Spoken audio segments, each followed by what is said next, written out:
Shalom Bapak Ibu Saudaraku sekalian. Sebuah sukacita yang besar bila kita terus bertumbuh dalam iman dan pengertian yang benar akan firman yang kita baca dan kita renungkan bersama-sama di Bible Study Online CK7 ini. Pembacaan dan perenungan firman Tuhan kita hari ini terdapat di dalam Mazmur pasalnya yang ke-41 mengenai doa minta penyembuhan. Bagi Bapak Ibu kasih dalam Tuhan yang sedang bergumul dengan sakit penyakit, memohon kesembuhan dari Tuhan, penyakit apapun itu. Nikmati firman Tuhan pada hari ini. Nah, sebelum kita membaca dan merenungkan firman Tuhan bersama-sama, mari saya ajak kita masuk hadirat Tuhan. Di dalam hadiratnya ada kesembuhan. Kita puji dan sembah Tuhan. Nikmati kemurahan Allah. Di tengah-tengah kita memuji, menyembah Dia. Inaya sandalaba.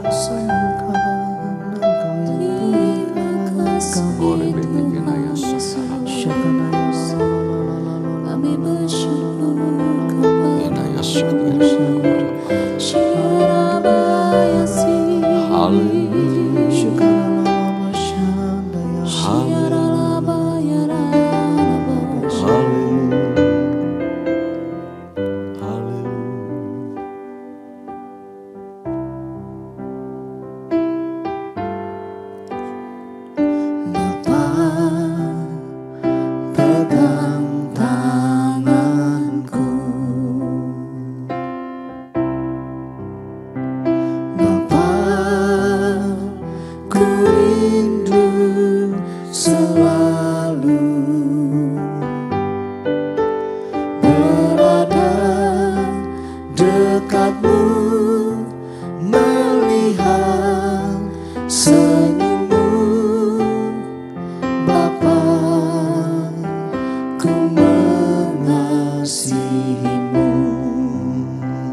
Kesembuhan bagiku,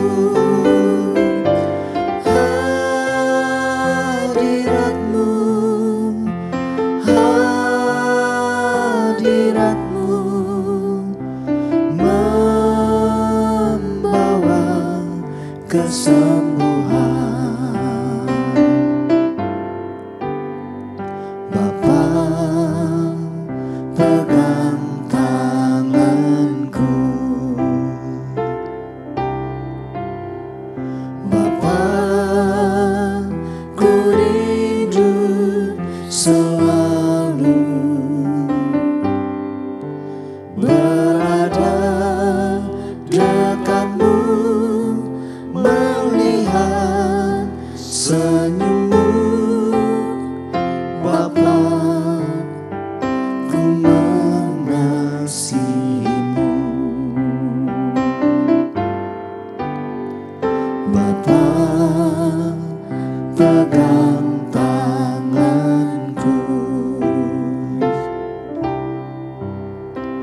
Bapa ku rindu selalu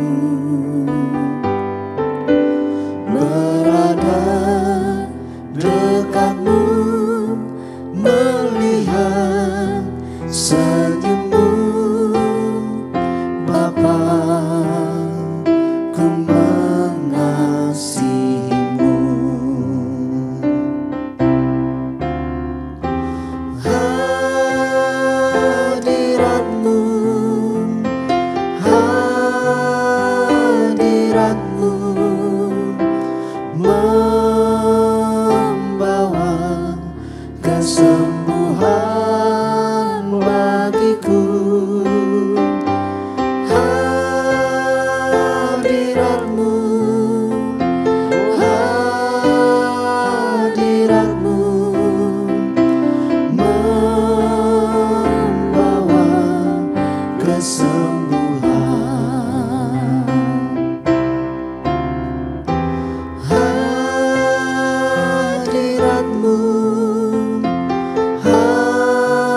hadiratmu membawa kesembuhan bagiku. Hadiratmu, hadiratmu membawa kesembuhan.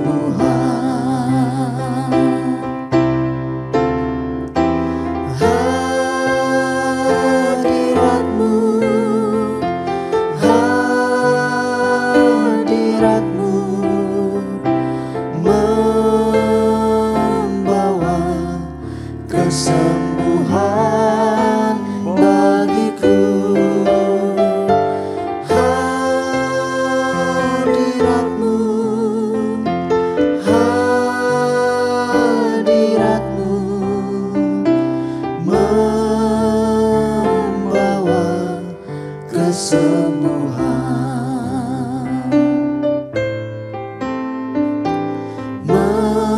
membawa kesembuhan,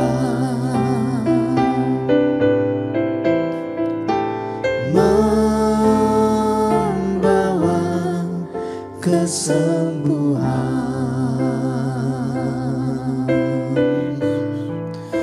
Hadirat-Mu Tuhan yang kami Yesus, Yesus, percaya.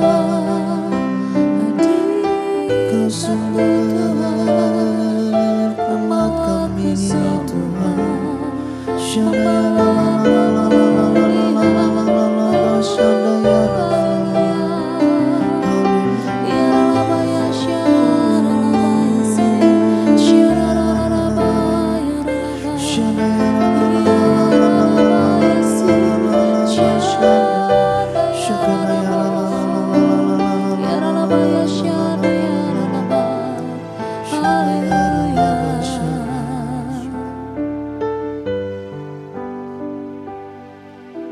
Saat ku tak melihat jalan-Mu, saat ku tak mengerti rencana-Mu, namun tetap ku pegang janji-Mu. Pengharapanku hanya padamu. Saat ku tak melihat jalan-Mu, saat ku tak mengerti rencana-Mu, namun tetap ku pegang janji-Mu. Pengharapanku hanya padamu. Hatiku percaya, hatiku percaya, hatiku percaya, selalu ku percaya.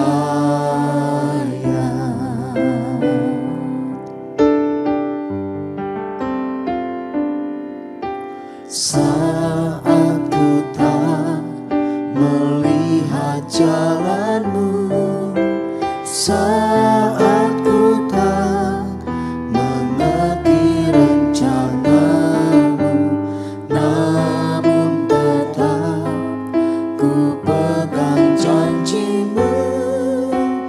Pengharapanku hanya padamu.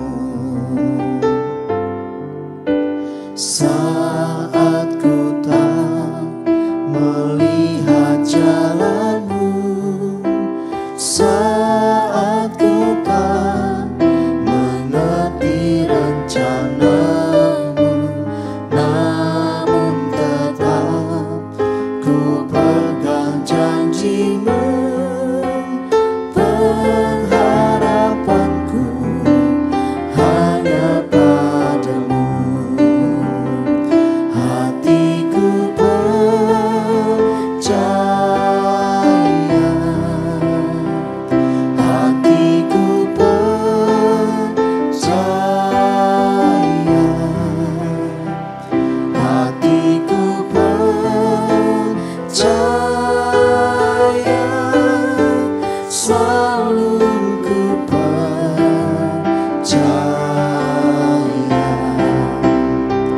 hatiku percaya, hatiku percaya, hatiku percaya, selalu ku percaya, hatiku percaya,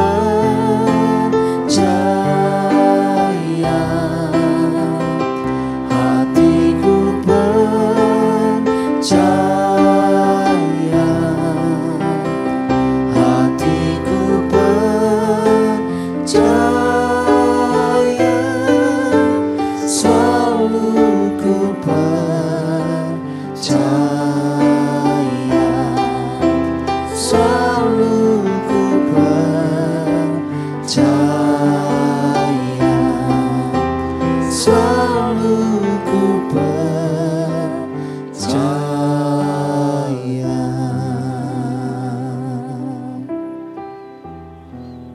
Kami terus percaya akan Engkau.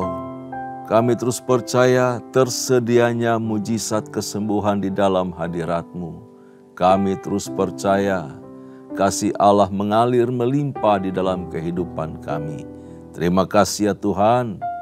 Berkati perenungan kami akan firman-Mu pada hari ini. Lewat Mazmur pasal yang ke-41, Tuhan hadir dan memberkati setiap ayat yang kami baca dan kami renungkan. Kiranya memberkati, mengkuatkan, membuat roh kami terus mengasihi Tuhan. Tumbuh pengharapan, tumbuh iman yang lebih kuat lagi di dalam Engkau. Terpuji nama-Mu ya Tuhan, kami mengucap syukur, urapan-Mu turun atas kami semua, memberkati kami, baik hamba-Mu maupun umat-Mu. Di dalam nama Yesus Kristus Tuhan, kami bersyukur, kami berdoa, haleluya, amin, amin. Puji Tuhan, Bapak Ibu kekasih di dalam Tuhan, ketika tubuh kita sakit, hidup kita akan cukup menderita. Itu baru tubuh jasmani. Cukup menderita. Dan kalau penyakit itu dikategorikan sebagai penyakit yang cukup berat, akan tumbuh juga rasa kekhawatiran, ketakutan karena sakit tersebut. Ada kekhawatiran yang dalam dan luar biasa. Karena penyakit, apalagi ya semakin hari semakin parah. Atau sudah berdoa bergumul, mengobati diri sedemikian rupa tetapi tidak kunjung sembuh. Itu baru penyakit jasmani. Tapi nanti keadaan lebih sulit lagi kalau datang penyakit-penyakit lain, tekanan mental, penderitaan-penderitaan lain. Itu akan menambah lebih berat beban penyakit fisik yang sedang kita alami. Nah, hal yang sama terdapat di dalam pasal 41 dari kitab Mazmur. Bagaimana kondisi dari Raja Daud ketika dia sedang terbaring sakit di atas ranjang. Mari kita perhatikan, buka Alkitab kita bersama-sama di halaman 605 di buku Alkitab saya. Kita akan baca, saya akan pandu kita membaca bagian ini. Ayat pertama sampai ayat yang ke-14. Ada 14 ayat, Bapak Ibu kasih salam Tuhan. Demikian firman Tuhan, doa minta penyembuhan. Untuk pemimpin biduan Mazmur Daud. Berbahagialah orang yang memperhatikan orang lemah. Tuhan akan meluputkan dia pada waktu celaka. Tuhan akan melindungi dia dan memelihara nyawanya sehingga ia disebut berbahagia di bumi. Engkau takkan membiarkan dia dipermainkan musuhnya. Tuhan membantu dia di ranjangnya waktu sakit. Di tempat tidurnya, Kau pulihkannya sama sekali dari sakitnya. Kalau aku, kataku, Tuhan, kasihanilah aku, sembuhkanlah aku sebab terhadap Engkaulah aku berdosa. Musuhku mengatakan yang jahat tentang aku. Bilakah ia mati dan namanya hilang lenyap? Orang yang datang menjenguk berkata dusta. Hatinya penuh kejahatan. Lalu ia keluar menceritakannya di jalan. Semua orang yang benci kepadaku berbisik-bisik bersama-sama tentang aku. Mereka merancangkan yang jahat terhadap aku. Penyakit jahanam telah menimpa dia.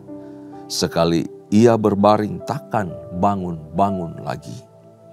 Bahkan sahabat karibku yang kupercayai, yang makan rotiku, telah mengangkat tumitnya terhadap aku. Tetapi Engkau ya Tuhan, kasihanilah aku dan tegakkanlah aku. Maka aku hendak mengadakan pembalasan terhadap mereka.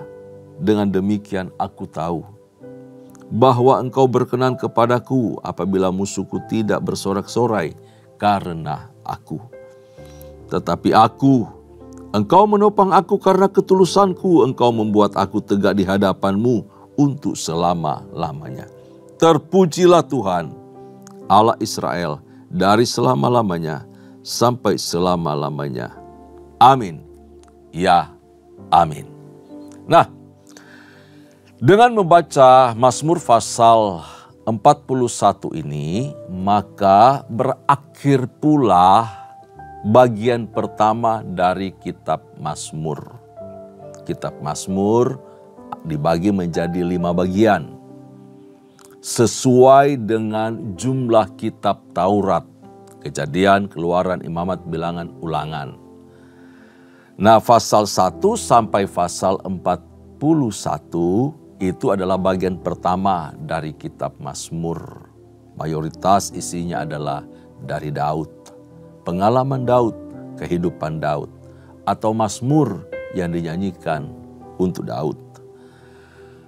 Bapak Ibu kasih dalam Tuhan, setiap akhir dari pasal bagian terakhirnya, khususnya kalau di pasal 41 ini di ayat 14, itu ada kata amin, ya amin.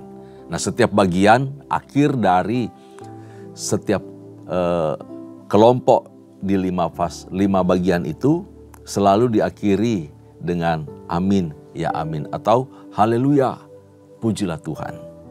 Oke, itu mengenai pasal 41 bagian terakhir, pasal terakhir dari bagian pertama pembagian kitab Mazmur. Dari pasal 41 ini, pasal yang barusan kita baca, pemazmur tidak hanya mengalami penderitaan fisik. Tidak. Dia tidak hanya demam atau luka atau penyakit fisik lainnya. Tetapi juga ada penyakit yang lain yang lebih parah dan membuat berat kondisi sakit tubuhnya. Yaitu penderitaan mental, penderitaan hati, di mana hal itu disebabkan pengkhianatan dari orang terdekat sekaligus. Orang yang selama ini dekat dengan dia, orang-orang kepercayaannya, itu kemudian mengkhianati dia. Mengusik keberadaannya. Di depan dia berkata baik, berkata manis, berkata indah. Semoga Tuanku cepat sembuh. Semoga Tuanku Raja cepat pulih. Umur panjang Tuanku Raja, seperti itu. Begitu keluar dari hadapan Daud, keluar dari istana, dia berkata lain, menyampaikan kutuk, menyampaikan doa harapan supaya cepat mati, cepat binasa. Nah, ini Daud sementara terbaring sakit di ranjangnya, ranjang pesakitan ya. Orang terdekatnya merancangkan pengkhianatan. Di depannya berkata baik, di luar bukan cuma mengatakan apa yang buruk, tetapi merancangkan segala yang jahat. Itu yang diungkapkan kemudian ya di ayat-ayat yang sudah kita baca tadi. Terlebih khusus, Bapak Ibu salam Tuhan, di ayat 6 sampai ayat yang ke-10 itu diceritakan bagaimana rancangan orang fasik terhadap Raja Daud. Orang fasik, kenapa saya katakan demikian? Walaupun dia sahabat dekat atau teman dekat selama ini mendampingi Daud, atau bahkan anggota keluarga terdekatnya, tetapi perilakunya tidak takut akan Tuhan, tidak menghormati otoritas, tidak menghormati orang yang diurapi oleh Tuhan. Nah, ada istilah atau pepatah di sini. Kemudian diungkapkan di ayat yang ke-10, bahkan sahabat karibku yang kupercayai, yang makan roti, telah mengangkat tumitnya terhadap aku. Ini bahasa kiasan dari satu tindakan menyerang seseorang dengan cara yang tak terduga. Sahabat tiba-tiba tusuk dari belakang. Jadi di bawah kepura-puraan persahabatan, dia merancangkan kejahatan dan menusuk balik. Pura-pura bersahabat tetapi musuh di dalam selimut. Ungkapan yang sama juga disematkan kepada satu pribadi, pengkhianat sejati yang kita kenal, apalagi orang Kristen ya. Kita tahu persis yang pernah dilakukan oleh Yudas Iskariot kepada Yesus Kristus Tuhan kita. Wah, itu luar biasa. Yesus sendiri berbicara kepada para murid. Mengutip Mazmur ini, orang yang mencelupkan roti bersama dengan aku telah mengangkat tumitnya menentang aku. Yesus Kristus dikhianati oleh Yudas Iskariot dan Tuhan Yesus mengutip Mazmur 41 ayat yang ke-10 ini. Jadi pemazmur itu mengalami pengkhianatan yang sangat-sangat amat kejam. Sementara dia sedang terbaring sakit. Kalau pengkhianatan terjadi dia sehat, dia kuat, ya mungkin bisa dia lawan. Tapi kalau kondisi sakit, terbujur kaku di tempat di ranjang pesakitannya, tak berdaya, kasihan sekali. Dia mendapati musuh-musuhnya yang sangat biadab, sangat rendah sekali moralitasnya. Tetapi satu yang menjadi penghiburan baginya, bagi Daud, yaitu bahwa Allah yang dia percayai, Allah selama ini menjadi tempat perlindungannya, itu tetap setia dan penuh kemurahan hati. Wah, itu penghiburan yang luar biasa. Sahabat sejati, sobat sejati, pelindung sejati, cuma Tuhan. Yesus Kristus, sobat kita dari Galilea, menjadi sahabat sejati kita. Tempat perlindungan kita yang teguh di dalam Dia. Pengalaman hidup dari Raja Daud untuk mempercayai Tuhan Allahnya sebagai penolong hidupnya. Ketika dia dalam kondisi yang sulit menghadapi berbagai-bagai keadaan hidup yang tak menentu, situasi yang berat. Itu menunjukkan bahwa Allah yang dia percaya itu bisa diandalkan. Dan sungguh-sungguh tidak pernah mengecewakan orang yang berharap kepadanya. Haleluya. Daud percaya bahwa perbuatan baik, kemurahan hati yang dia tunjukkan kepada umat Allah, kepada orang Israel, kepada orang-orang miskin, orang susah, dia memberi perlindungan, pertolongan. Dia mengatur dengan baik hidup mereka. Dia peduli orang susah, orang miskin, orang terlantar. Menggerakkan hati Allah juga. Bahwa apa yang telah dia tabur, perhatian yang dia kasih kepada orang susah, orang miskin. Teriakan mereka minta tolong, Daud dengar. Daud bela hak-hak mereka. Dia juga percaya bahwa hal yang sama akan Allah lakukan di dalam dirinya. Bahwa Allah memperhatikan teriakan orang yang punya kemurahan hati. Tuhan Yesus berkata bahwa mereka yang telah memiliki kemurahan hati atau menabur kemurahan akan beroleh kemurahan Allah. Kasih setia Allah akan nyata dalam kehidupannya. Apa yang dia lakukan kepada orang susah, orang miskin akan menggerakkan hati Allah. Untuk Allah segera menolong dia. Untuk segera menyelamatkan dia. Untuk segera menyembuhkan dia dari segala sakit dan kesesakan hidup yang dia alami. Kita kembali ke ayat yang kedua. Berbahagialah orang yang memperhatikan orang lemah. Tuhan akan meluputkan dia pada waktu celaka. Itu harapan Daud. Itu yang dia tahu. Bahwa ada kebahagiaan yang akan dialaminya. Kenapa? Karena dia telah menabur apa yang baik, apa yang benar. Khususnya memperhatikan orang susah, orang miskin. Memperhatikan masyarakat, memperhatikan umat yang terlantar. Teriakan mereka didengar oleh Daud. Sehingga ketika dia berteriak kepada Tuhan, Tuhan pun mendengar dia. Penulis Amsal mengatakan, Tuhan mendengarkan teriakan orang-orang yang memperhatikan orang yang susah, orang miskin, anak yatim. Jadi ketika kita berdoa, Tuhan mendengar doa kita. Tapi kalau kita menutup telinga kepada orang susah, orang yang minta tolong, menutup telinga kepada mereka yang berharap uluran tangan kita, belas kasihan kita, Tuhan juga menutup tangan. Tuhan juga tidak akan mengulurkan tangannya.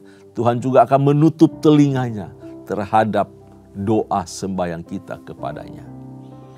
Mari perhatikan. Ada banyak saudara-saudara kita yang mengalami kekurangan, kesulitan hidup di masa-masa sekarang ini. Ya, butuh uluran tangan kita kalau kita mampu, kalau kita bisa. Kalau ada berkat lebih dari Tuhan kepada kita, why not? Ulurkan tangan. Punya roh belas kasihan, kemurahan hati. Kiranya mengalir dari hidup kita. Sebab kita telah menerima banyak kemurahan dari Tuhan.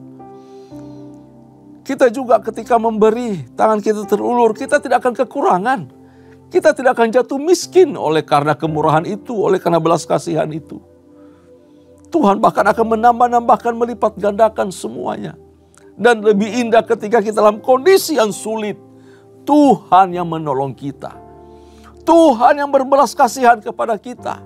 Matanya tertuju kepada kita, telinganya terbuka, disendengkannya telinganya untuk mendengarkan doa kita. Dia campur tangan, dia hadir, memberi kekuatan. Dia menyembuhkan setiap kita. Jadi perbuatan baik yang dilakukan akan kembali kepada kita. Hal yang Daud lakukan itu membuat dia berbahagia. Dia yakin bahwa apa yang telah ditaburkannya akan kembali kepadanya, akan dia tuai. Di ayat kedua B sampai ayat yang keempat diberitahu alasan kenapa dia berbahagia terhadap apa yang telah dilakukannya. Ini juga berisi satu pengharapan supaya dia mengalami kesembuhan, pulih dari sakitnya, bisa melepaskan pengampunan kepada para pengkhianat, orang-orang jahat itu. Tuhan akan meluputkan dia pada waktu celaka. Coba. Tuhan meluputkan dia pada waktu celaka. Orang ketika menerima uluran tangan kita, orang-orang susah, anak yatim piatu, orang miskin, siapapun yang butuh pertolongan kita, dan ketika kita tolong, keluar dari mulut mereka, akan keluar dari hati mereka, akan keluar dari roh mereka satu doa kepada Tuhan. Tuhan berkati orang ini. Tuhan tolong orang ini yang sudah menolong saya. Tuhan tolong bapak ini, ibu ini yang sudah memberkati saya. Lindungi sertai dia di jalan. Semoga dia selamat selalu.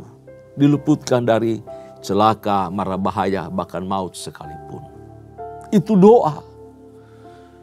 Jadi kita tidak akan rugi ketika kita mengulurkan tangan menolong orang susah, orang miskin. Tuhan akan meluputkan dia pada waktu celaka. Hebat loh. Yang kedua, Tuhan melindungi dia dan memelihara nyawanya. Ayat yang ketiga, Tuhan akan melindungi dia dan memelihara nyawanya. Keren sekali. Banyak kejahatan terjadi. Betul. Kita mungkin bisa dirampok, bisa dirampas apa yang kita miliki. Tetapi dalam perlindungan Tuhan, yang paling berharga itu dijaga oleh Tuhan, dilindungi, dipelihara. Begitu ditodong, pisau jatuh. Betul. Begitu mau dibegal, tidak kena kepada kita. Mungkin barang kita dirampas, ia pergi. Tetapi nyawa yang paling berharga ada dalam perlindungan Tuhan. Puji Tuhan, kalau semua aman, itu jauh lebih baik. Perlindungan Tuhan, nyawa kita tertolong. Yang ketiga, bahwa Tuhan tak akan membiarkan dia dipermainkan oleh para musuhnya. Engkau tak akan membiarkan dia dipermainkan musuhnya. Ayat yang ketiga, bagian terakhir. Cukup, jangan macam-macam. Itu peringatan dari Tuhan.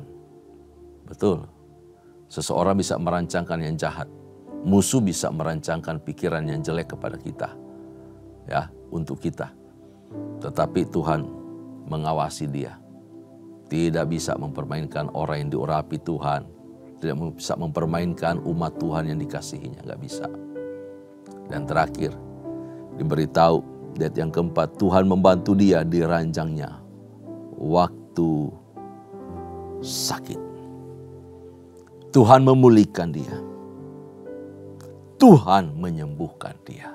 Itu berkat kebahagiaan. Ada pengharapan, ada sukacita.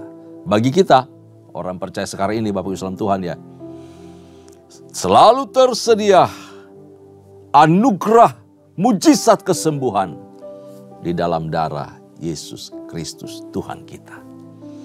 Itu suatu respon iman yang luar biasa. Tapi memang dijamin oleh firman Tuhan. Darah Yesus menyembuhkan, memulihkan kita. Menyembuhkan sakit rohani.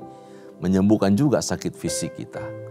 Menyembuhkan keadaan ekonomi kita. Dan semua hal dipulihkan, disembuhkan oleh Tuhan. Sementara ia berdoa, menantikan jawaban Tuhan atas kesembuhan sakitnya.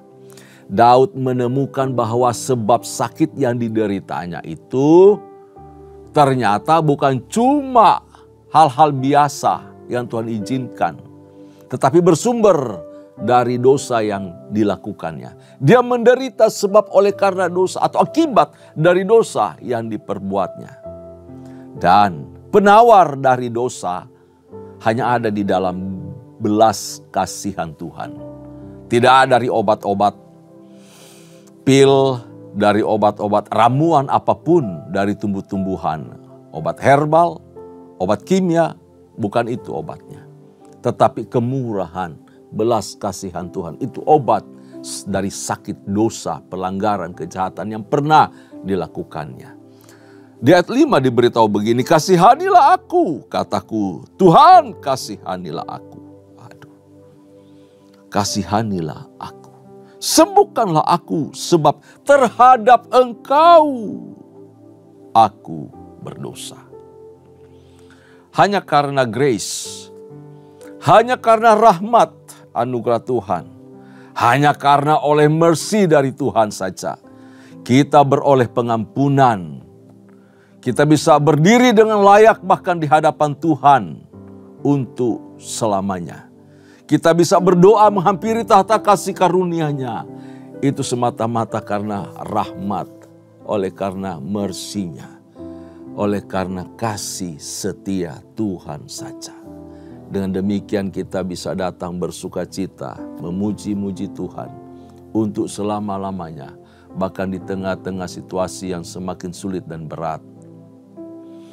Sikap hati seperti inilah yang harus diteladani oleh semua orang percaya. Umat Allah, ketika kita berdoa, datang kepada Tuhan untuk memohon kesembuhan, ingat dulu koreksi hati, koreksi hidup. Mungkinkah penyakit ini disebabkan oleh karena dosaku, oleh karena pelanggaranku? Mungkinkah ini diizinkan terjadi, dibuka oleh Tuhan supaya aku bertobat, berpaling, dan hidup sungguh-sungguh kepadanya. Ketika anugerahnya turun atas kita, ketika pemulihan dari hati Allah turun keluar menjamah kita, hati kita akan berbahagia. Sebab apa? Bukan saja tubuh fisik yang disembuhkan, dipulihkan. Paling penting adalah pengampunan. Kesembuhan rohani lebih dahulu yang Allah kerjakan. Hati kita lega, beban dosa terlepas. Pengakuan, permohonan ampun keluar dari mulut kita. Anugerah turun dari Tuhan. Roh kita dipulihkan. Jiwa kita disegarkan. Tubuh jasmani kita disembuhkan. Dari situ kita bisa bersorak-sorai, bergirang. Kita bisa menghadap Tuhan dengan damai sejahtera dan sukacita. Karena pengampunan yang telah diberikannya dan kesembuhan yang kita alami. Bapak Ibu yang mengalami sakit penyakit, mari datang hampiri Tuhan. Mohon anugerahnya turun atas kita hari ini. Mari tundukkan kepala, kita berdoa. Kami mengucap syukur ya Tuhan. Hari ini kami membaca firman-Mu. Kami merenungkan, kami diingatkan, kami disadarkan bahwa selalu ada kasih setia Tuhan, kemurahan Allah. Tuhan, beri kami roh penuh kemurahan itu, untuk kami juga menyalurkan kepada orang-orang yang membutuhkannya. Supaya ketika kami datang menghampiri Engkau, kami datang dengan hati yang penuh syukur. Engkau selalu mendengarkan teriak doa kami, seru sembahyang kami. Dan kami mengucap syukur Engkau Allah yang setia. Engkau tak pernah memperhitungkan pelanggaran kami lebih daripada segala dosa yang kami perbuat. Kasih karunia-Mu itu melampaui segalanya. Kami ditebus, kami diselamatkan, kami menjadi anak-anak kepunyaan-Mu. Berkati keluarga demi keluarga, berkati suami istri anak-anak, berkati semua umat-Mu. Di dalam nama Yesus kami mengucap syukur, terpuji nama-Mu ya Tuhan. Kekasih-kekasih Allah, arahkan hatimu di hadapan Tuhan. Terimalah berkat serta anugerah yang melimpah dari Allah Bapa. Kasih sayang dalam Kristus Yesus Tuhan, serta persekutuan yang manis dengan Allah Roh Kudus menyertai kita. Mulai hari ini sampai parusia, Tuhan datang pada kali yang kedua, bahkan sampai selama-lamanya. Setiap kita yang percaya, sama-sama katakan, amin. Shalom, Tuhan Yesus memberkati kita semua.